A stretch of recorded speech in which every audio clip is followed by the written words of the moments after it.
नमस्कार, कैसे हैं आप लोग। उम्मीद है सब कुशल मंगल से होंगे। अब यार अपना मैं क्या बताऊं, मैं तो भैया बहुत बड़ी मुसीबत में फंस गया हूं। मुसीबत ये है कि जो मेरी मौसी के बेटे हैं पुरंदा, उनकी शादी होने वाली है। अब आप कहेंगे कि यार शादी पुरंदा की हो रही है तो मुसीबत तो वो लेके आ रहे हैं, तो तुझे काहे की मुसीबत है ना। लेकिन मुसीबत ये नहीं है, और ये परेशानी ही पता है कि ये मतलब मेरी खुद की ही देन है। आवेल मुझे मार वाली, मेरे कर्मों का फल है। मेरी परेशानी आज से कुछ साल पहले शुरू होती है, जब कॉलेज के दिनों में या फिर उसके बाद कोई मेरे से पूछता था कि बेटा तुम्हारी इंजीनियरिंग में ब्रांच कौन सी है, तो मैं बड़ी खुशी खुशी उसको chemical engineering with specialisation in paint technology नहीं बोलता था। मैं क्या बोलता था, भैया पुताई वाले हैं हम। अब क्या हुआ क्या, फिलहाल की जैसे मैंने सबको बोला कि भैया हम पुताई वाले हैं, पुताई वाले हैं। अब कुछ लोगों ने, जैसे कि पुरंदा जिनकी शादी हो रही है, उनने और मेरी मौसी लोगों ने उस बात को सीरियस ले लिया। अब भैया शादी है, शादी की तैयारियां चल रही हैं, तो ऐसा तो नहीं है कि बाहर की तरह की कोई बाहर से, जैसे घर की सजावट वगैरह करने वाला कोई बाहर से आएगा। यहाँ सब काम गांव वाले सब मिल बांट के कर लेते हैं। तो इनने बोला कि भैया हमारे खानदान में तो एक मतलब स्पेशलिस्ट है पुताई का, तो क्यों ना हम उसी को बुलाएं, किसी और को क्यों ठेका दें। तो भैया मुझे दे दिया गया है ठेका, क्या मतलब मुझे जबरदस्ती की तूने ही करनी है ये पुताई, ऐसे बोल के अब मेरे को आए बुलाया है, तो मैं जा रहा हूँ वहाँ। अब समस्या ये है कि पेमेंट हो जाती तो टाइम पे ठीक था, मगर उनने जो बॉन्ड है उसमें 2-3 शर्तें लिख दी हैं।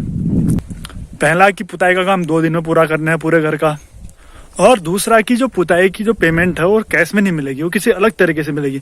वो तरीका क्या है कि मेरे को एक लालच दिया गया है कि भैया हम तुझे बनाएंगे दूल्हे का भाई। दूल्हे का भाई मतलब जिसका माथा लिखा जाता है और जिसको मतलब एक स्पेशल दर्जा प्राप्त होता है। बाराती तो 100-150 अलग जाएंगे, पर दूल्हे का भाई जो होगा वैसे वाला वो एक ही जाएगा, जिसका माथा लिखा जाएगा।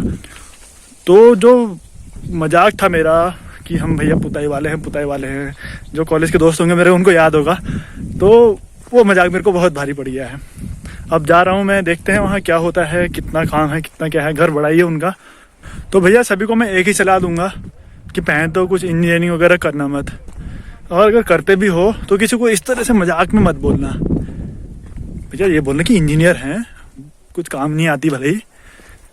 अब कंपटीशन मेरे इसमें इतना है कि वहाँ दूल्हे का भाई बनने के लिए 3-4 लोग पहले से पहुंच गए हैं। वो बिल्कुल तैयार है कि हमको बोलो कि भैया हम लगा देंगे पेंट, हम कर देंगे, और तुम क्यों किसी को क्यों बुला रहे हो, किसी और को क्यों बोल रहे हो, हम कर देंगे, हम कर देंगे। तो भैया कंपटीशन बहुत है, पर फिर भी मेरा चांस सबसे ज़्यादा है, क्योंकि मेरे को स्पेशली बोला गया है। तो इसका मतलब शायद दूल्हे का भाई तो मैं ही बनूंगा जहाँ तक है। साथ ही ये जो वीडियो है इसके माध्यम से आपको दिखेगा कि किस तरह से सब लोग मिलजुल कर, जैसे प्लेन्स में तो खाना बनाने के लिए कोई अलग आता है, इस पहले सजावट वगैरह के लिए पहले हम किसी और को बुलाते हैं, जैसे पुताई वगैरह सब कुछ। और यहाँ लाइट वगैरह उसका तो खैर चलो ठेका, मतलब जो टेंट वाला होता है उसको दे दिया जाता है, पर बाकी जो काम अपने हाथ के हो सकते हैं गाँव वालों से, सामान वामान लाना है, ले जाना है, सब वो खुद गाँव वाले करते हैं।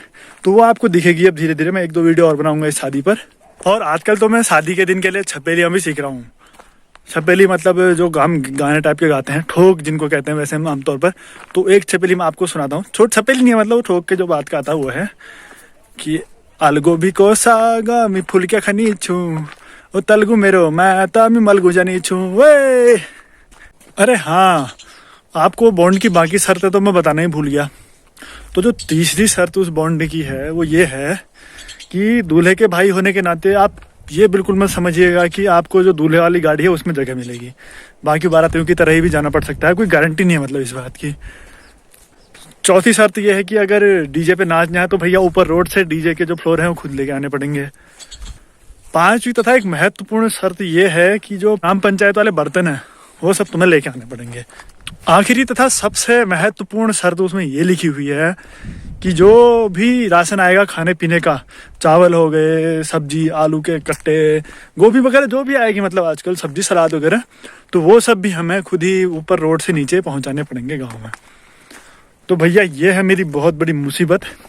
अब मुसीबत क्या है, खुशी हो रही है कि भैया दूल्हे का भाई बनने का मौका मिल रहा है, और साथ में अब इतनी शर्तें इतनी रख दी उन लोगों ने कि उतनी खास खुशी भी नहीं हो रही है कुछ। तो वो जो गांव की एकता हमारे अभी भी जो पहाड़ों की मैं गांव में जो एकता की भावना पाई जाती है वो मैं आपको इस वीडियो के माध्यम से दिखाऊंगा। भाड़ा कूड़े सब बाहर निकाल दिए, ये हमारे अज्जू भानीज को भी यहाँ काम में लगाया गया है। भानी बेचारे लगे हुए हैं तोड़ने में। अरे तुम्हारा कुछ काम नहीं है क्या? आई कुछ कर दो। बहुत बढ़िया बहुत बढ़िया बहुत बढ़िया। ये कैसा लग रहा है पेट पे? अरे बढ़िया एकदम एक नंबर। अच्छा घूमेगा घूमेगा तेरा वाला घूमेगा।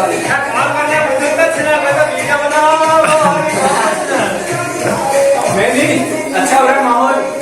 ओ विपिन क्या? अंदर गाने भी लगे हैं, ख्याल रखना उसका भी। हाँ हाँ डीजे मैं बजाऊंगा ना डीजे। और चूंकि ठेकेदारी व्यवस्था है तो हमको सेफ्टी के नाम पर बहुत सारी चीजें मिली हैं। ग्लव्स वगैरह कुछ नहीं मिले हैं, एक चश्मा मिला है बढ़िया सेफ्टी गॉगल। ये दिखाता हूँ आपको। ये दिया गया हमको कि इसे पहन के तुम पेंट करो, पर इसे पहन के फिर कुछ दिख नहीं रहा है। फिर कह रहे कि तुम पेंट ढंग से नहीं कर रहे हो। अब बताओ, एक तो चश्मा आधे में पूरे उसमें आंख में आ नहीं रहा है। ये हमारे ठेकेदार साहब पीछे जा रहे हैं, ये बस इधर उधर घूमने में ही है। इनने अलग परेशान कर रखा है हमको।